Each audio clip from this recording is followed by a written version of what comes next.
Hello students, নমস্কার। আমরা আজকে আবার কিছু গুরুত্বপূর্ণ শর্ট প্রশ্ন নিয়ে হাজির হয়েছি দশম শ্রেণীর। তো যেই চ্যাপ্টারটা আজকে আমরা কভার করার চেষ্টা করব সেটি হলো নদীর কাজ দ্বারা সৃষ্ট ভূমিরূপ। তো দেখো, দেরি না করে আমরা আজকে খুব তাড়াতাড়ি শুরু করব। তো প্রথম প্রশ্নটি হলো, পাখির পায়ের মতো আকৃতির বদ্বীপ দেখা যায় কোন নদীর মোহনায়? দেখো, পাখির পায়ের মতো আকৃতির বদ্বীপ দেখা যায় মিসিসিপি মিসৌরি নদীর মোহনায়। মিসিসিপি মিসৌরি নদীর মোহনায়।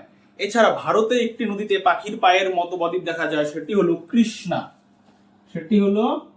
কৃষ্ণা নদীর মোহনায় পাখির পায়ের মতো বদ্বীপ দেখা যায়। তারপরে প্রশ্নটি হলো, জলপ্রপাতের পাদদেশে তৈরি হয়। দেখো, জলপ্রপাতের পাদদেশে তৈরি হয় প্রপাতকূপ। জলপ্রপাতের পাদদেশে তৈরি হয় প্রপাতকূপ।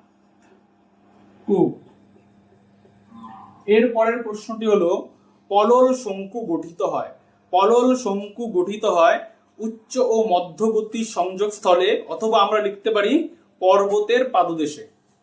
পর্বতের পাদদেশে।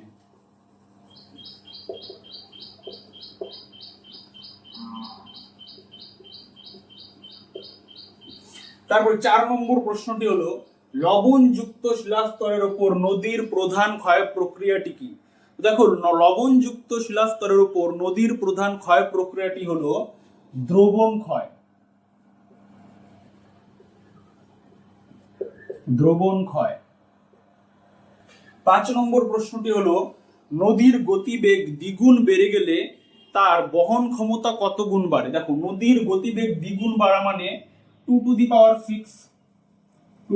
6 অর্থাৎ 64 গুণ বাড়বে। এবং যদি 4 গুণ বৃদ্ধি পায় তাহলে হবে 4 টু দি পাওয়ার 6। তো 4 টু দি পাওয়ার 6 কত হয় সেটা তোমরা আমাকে কমেন্ট করে জানাবে। এরপরের প্রশ্ন 6 নম্বর প্রশ্নটি হলো, পৃথিবীর বৃহত্তম নদী দ্বীপ হলো। পৃথিবীর বৃহত্তম নদী দ্বীপ হলো ইলহা দা মারাজো। ইলহা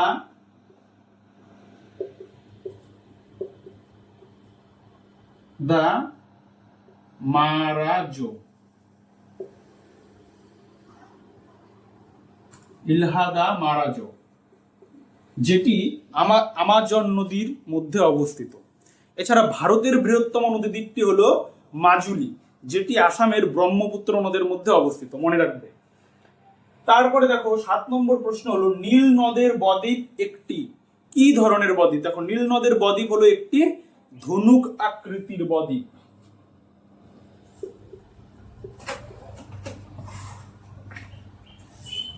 নীল নদের বদ্বীপ হলো একটি ধনুক আকৃতির বদ্বীপ। তারপর আমাদের 8 নম্বর প্রশ্নটি হলো, নদীর নিক পয়েন্টের মধ্যে সৃষ্টি হয়। দেখো, নদীর নিক পয়েন্টের মধ্যে সৃষ্টি হয় জলপ্রপাত।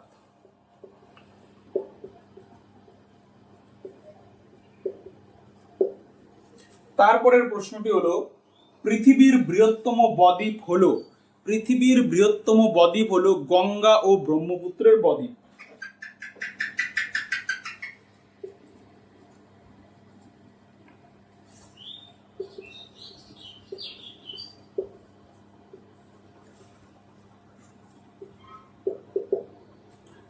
তারপরের প্রশ্ন হলো, নদীর বাঁকের উত্তর অংশের সঞ্চয়কে কি বলে? নদী বাঁকের উত্তর অংশের সঞ্চয়কে বলা হয় পয়েন্ট বার বা বিন্দু বার।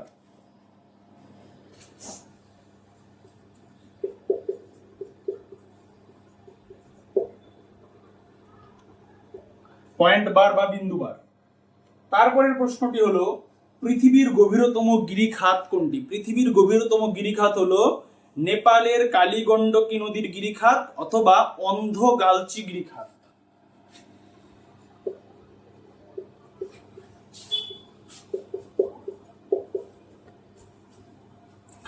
তারপরের প্রশ্নটি হলো, গ্র্যান্ড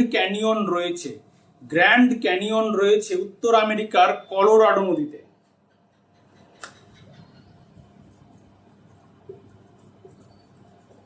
কলোরাডো নদীতে। তারপরের প্রশ্ন হলো, লোহাচড়া, নিউমুর, ঘোড়ামারা দ্বীপগুলি সমুদ্রে নিমজ্জিত হওয়ার প্রধান কারণ কি? লোহাচড়া, ঘোড়ামারা, নিউমুর দ্বীপগুলি সমুদ্রে নিমজ্জিত হওয়ার প্রধান কারণ হলো বিশ্ব উষ্ণায়ন।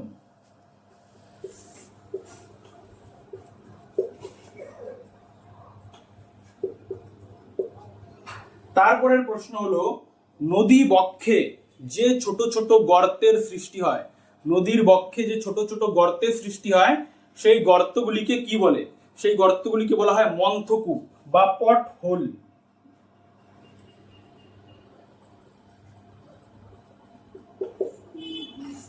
তারপরের প্রশ্ন হলো কিউসেক ও কিউমেক হলো, কিউসেক ও কিউমেক হলো নদীর জল প্রবাহ পরিমাপের একক। একটি হলো ব্রিটিশ পদ্ধতি এবং আরেকটি হলো ভারতীয় পদ্ধতি।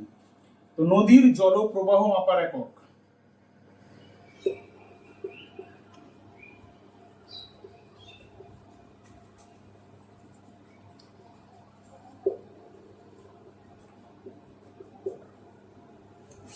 তারপরের প্রশ্ন হলো শুষ্ক অঞ্চলের গিরিখাতকে কি বলে? শুষ্ক অঞ্চলের গিরিখাতকে বলা হয় ক্যানিয়ন, যার আকৃতি হলো ইংরেজি আই অক্ষরের মতো।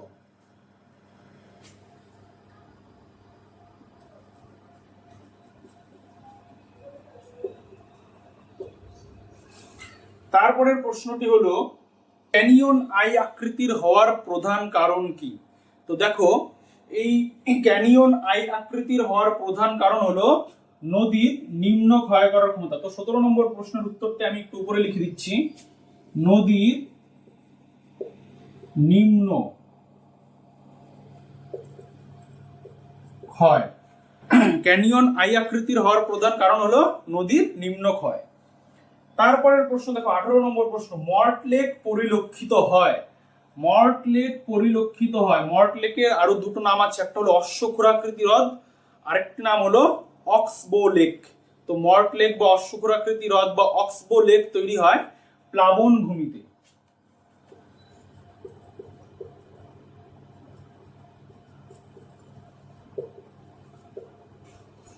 এবং আজকের সর্বশেষ প্রশ্ন, সমভূমি প্রবাহে নদীর আঁকাবাঁকা পথকে কি বলে? তো সমভূমি প্রবাহে নদীর আঁকাবাঁকা পথকে বলা হয় মিয়েন্ডার।